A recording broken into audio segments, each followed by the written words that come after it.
పేదలకు మెరుగైన వైద్య సేవలు అందించేందుకు స్విమ్స్ ఎంతో కృషి చేస్తుందని చెప్పారు TTD chairman BR Naidu. SVIMS ను దేశంలో అత్యుత్తమ వైద్య సేవా సంస్థగా తీర్చిదిద్దేందుకు కృషి చేస్తున్నట్లు తెలిపారు. ఇందుకోసం టీటీడీ అవసరమైన సదుపాయాలు కల్పిస్తుందని చెప్పారు. ఏడాదికి 140 కోట్లు అందిస్తూ ఆసుపత్రి అభివృద్ధికి టీటీడీ కృషి చేస్తోందని వివరించారు.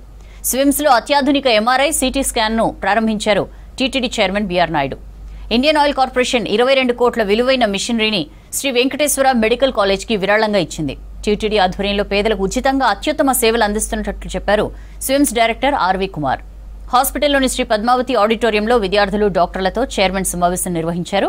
కార్యక్రమంలో టీటీడీ చైర్మన్, ఐఓసీఎల్ ప్రతినిధులను స్విమ్స్ డైరెక్టర్ సన్మానించారు.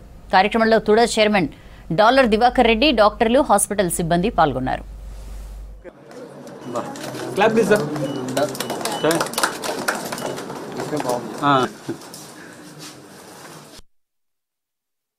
21 కోట్ల పెట్టుబడితో ఒక 2 మంచి అత్యాధునికమైనటువంటి ఎక్విప్మెంట్ వాళ్ళు ప్రొవైడ్ చేశారు. ఒకటి ఎంఆర్ఐ, రెండోది సిటీ స్కాన్. ఇప్పుడున్నటువంటి రోజుల్లో లేటెస్ట్ టెక్నాలజీతో ఇది వాళ్ళు మనకి ప్రొవైడ్ చేయడం జరిగింది. దీనివల్ల సంవత్సరానికి 2.5 లక్షల మందికి అత్యంత తక్కువ కాస్ట్తోని ఈ టెస్టులన్నీ కూడా పేదవాళ్ళకి చేయటం జరుగుతుంది.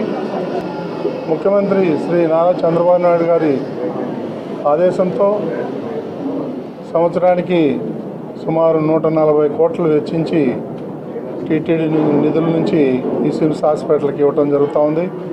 అత్యంత తక్కువ ధరతో వైద్యం అందించాలని చెప్పేసి డైరెక్టర్ గారిని కోరుతున్నాం. ఇక మీదట కూడా దీన్ని స్విమ్స్ హాస్పిటల్కి ఏ రకమైనటువంటి సహాయం కావాలన్నా చాలామంది దాతలు ముందుకు వస్తున్నారు. వారి సహకారంతో మనం ఈ హాస్పిటల్ని అభివృద్ధి చేసుకోవాల్సిన అవసరం ఉంది.